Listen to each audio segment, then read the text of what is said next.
दिल्ली के गोल मार्केट में एक सरकारी फ्लैट में सुशील शर्मा अपनी पत्नी नैना साहनी के साथ रहा करता था।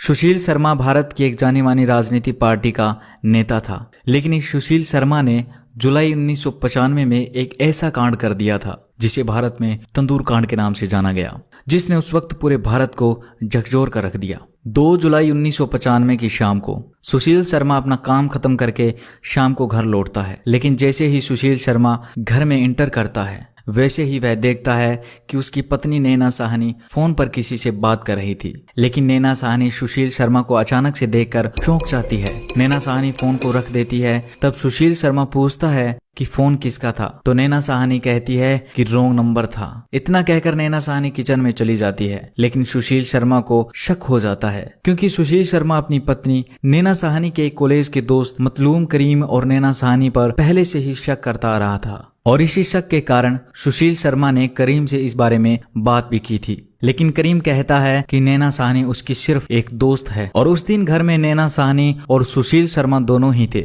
और जब नैना साहनी फोन को रखकर किचन में गई तो पीछे से सुशील शर्मा लैंडलाइन फोन को रीडायल करता है, और जैसे ही सुशील शर्मा रिसीवर को कान पर लगाता है तो वही हुआ जिसको सुशील शर्मा को शक था। सामने से आवाज आती है मतलूम करीम की, जिसे सुशील शर्मा अच्छे से पहचानता था। सुशील गुस्से में फोन रख देता है और भागकर नैना साहनी के पास जाता है और नैना साहनी से कहता है कि तुमने मुझसे झूठ क्यों बोला। तब नैना साहनी अपनी बात रखती है, लेकिन सुशील शर्मा को ये तर्क सुनकर और गुस्सा आ जाता है, और इसी कुछ सेकंड के गुस्से ने सब कुछ खत्म कर दिया। नैना साहनी किचन के बाहर गेट के पास खड़ी थी और सुशील शर्मा उसके सामने। तभी सुशील शर्मा अपना लाइसेंसी पिस्टल निकालता है और नैना साहनी की तरफ 3 फायर करता है। पहली गोली छत पर जाके लगी सीधे एसी को, दूसरी गोली नैना की गर्दन पर, और तीसरी गोली लगी सीधे नैना साहनी के सिर पर। और गोली लगते ही मौके पर ही नैना साहनी की वहीं पर मौत हो जाती है। नैना साहनी की मौत होने पर सुशील शर्मा को एहसास होता है कि ये उसके हाथों से क्या हो गया। सुशील शर्मा जोर जोर से चिल्लाने लगता है, रोने लगता है, क्योंकि जो कुछ भी हुआ गुस्से में हुआ, अचानक से हुआ, इसका पहले से कोई प्लान नहीं था। अब सुशील शर्मा उस लाश के पास बैठा हुआ फंसा हुआ महसूस करने लगा। उसे लगा कि अब वो भी नहीं बच पाएगा। तो सुशील शर्मा खड़ा होता है और अंदर जाता है, और अंदर से एक बड़ा पॉलीथीन का बैग लाता है और उस लाश के आसपास लगे खून को पोंछकर नैना साहनी की लाश को उस पॉलीथीन की बोरी में डाल देता है। और पहले तो फ्लैट से बाहर आकर चारों तरफ देखता है कि कोई आसपास तो नहीं है। फिर वह बोरी जिसमें नैना साहनी की लाश थी उसे घसीटता हुआ अपनी मारुति कार के पास ले जाता है। 1995 में सुशील शर्मा के पास यही मारुति कार थी, और सुशील शर्मा उस लाश को मारुति कार की डिग्गी में रख देता है और गाड़ी स्टार्ट करता है। और अब सुशील शर्मा गोल मार्केट से निकलकर ऐसे ही गाड़ी में घूमता रहता है, क्योंकि उसके दिमाग में चल रहा था कि आखिर इस लाश का करें तो करें क्या। और फिर उसने नैना साहनी के लाश के साथ जो किया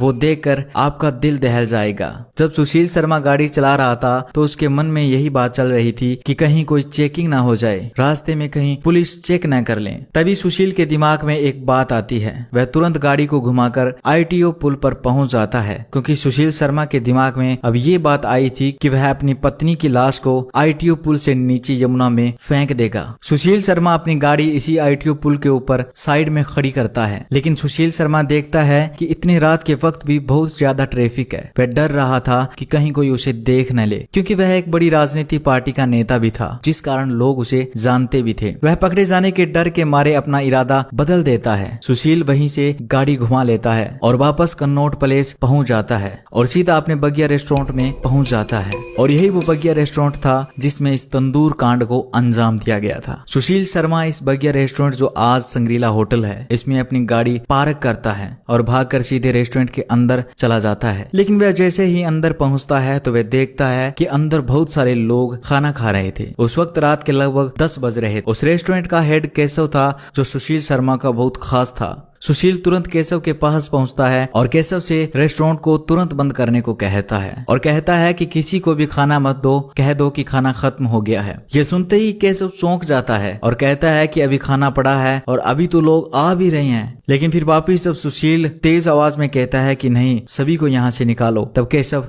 समझ जाता है कि कुछ न कुछ बात तो जरूर है। फिर केशव नए ग्राहकों को अंदर नहीं आने देता और जल्दी से उन लोगों को भी बाहर निकाल देता है जो खाना खा रहे थे। और उस रेस्टोरेंट की सारी लाइटें बंद कर दी जाती है और इस रेस्टोरेंट में काम करने वाले कर्मचारियों को भी घर भेज दिया जाता है। अब उस ढाबे में सुशील शर्मा और केशव दोनों ही थे। तब सुशील शर्मा पहली बार केशव को सारी सच्चाई बताता है। वह कहता है कि उसकी अपनी पत्नी का कत्ल उसके हाथों से हो गया है और इस लाश को ठिकाने लगाना है। और इतना कहकर सुशील शर्मा कहता है कि लाश किसी को न मिले, इसके लिए हम सिर्फ इस लाश को तंदूर में डालकर ही खत्म कर सकते हैं। यह सुनते ही केशव घबरा जाता है, लेकिन केशव सुशील का पुराना दोस्त होने के नाते सुशील की मदद करने की सोचता है। अब केशव और सुशील रात के अंधेरे में बाहर खड़ी कार से नैना साहनी की लाश को निकालकर उस रेस्टोरेंट में ले आते हैं। दोस्तों, उस रेस्टोरेंट में एक कोने में एक बहुत बड़ा तंदूर लगा था और इसी तंदूर में उसी दिन रोटी बनाकर लोगों को भी खिलाई गई थी, जिस कारण उस तंदूर में अभी भी कुछ आग थी। तो केशव और सुशील शर्मा दोनों नैना साहनी की लाश को पकड़कर उस तंदूर में डाल देते हैं, लेकिन तंदूर में इतनी आग नहीं थी कि उससे एक डेड बॉडी को जलाया जा सके। अब आग को तेज करने के लिए ये दोनों इस तंदूर में पोस्टर, कागज की रद्दियां डाल देते हैं, लेकिन फिर भी आग तेज नहीं हो रही। तो केशव सुशील से पास में पड़ा बटर मांगता है और सुशील बर्तन में पड़े इस बटर को तंदूर में फेंक देता है और जैसे ही तंदूर में बटर को फेंका गया तो आग अचानक से बढ़ जाती है और नैना साहनी की बॉडी जलने लगती है। सुशील शर्मा इस लाश को जल्दी से जलाना चाहता था, तो उसने पास में बर्तन में पड़ा और बटर इसमें डाल दिया, जिस कारण तंदूर में आग इतनी ज्यादा लग गई कि रेस्टोरेंट की दीवार के बाहर उस आग की लपटों को साफ देखा जा सकता था। उस रेस्टोरेंट के पास में अनारो नाम की एक महिला सब्जी की दुकान लगाती थी। जब आग को देखा तो उसे लगा यहाँ पर आग लग गई है। अनारो जोर जोर से शोर मचाने लगी, तो वहीं पास से अब्दुल नजीर नाम का एक पुलिस कांस्टेबल गुजर रहा था। वह अनारो की आवाज सुनकर रुक जाता है और भाग के उस दीवार पर चढ़ के देखता है तो वह देखता है कि अंदर तेज आग लग चुकी है और दो आदमी उस आग के पास खड़े हैं। अब्दुल जब अंदर जाता है तो केशव आगे आ जाता है। अब्दुल कहता है कि अंदर आग लगी है, तो केशव कहता है कि अंदर आग नहीं, वह कुछ पोस्टर, पुराने कागज जला रहे हैं। तो अब्दुल कहता है थोड़ा ध्यान से, कहीं आग न लग जाए। इतना कहकर अब्दुल बाहर आ जाता है, लेकिन जैसे ही अब्दुल बाहर आता है उसे अलग सी बदबू आती है, जैसे किसी के बालों को, किसी के मांस को जलाया जा रहा था।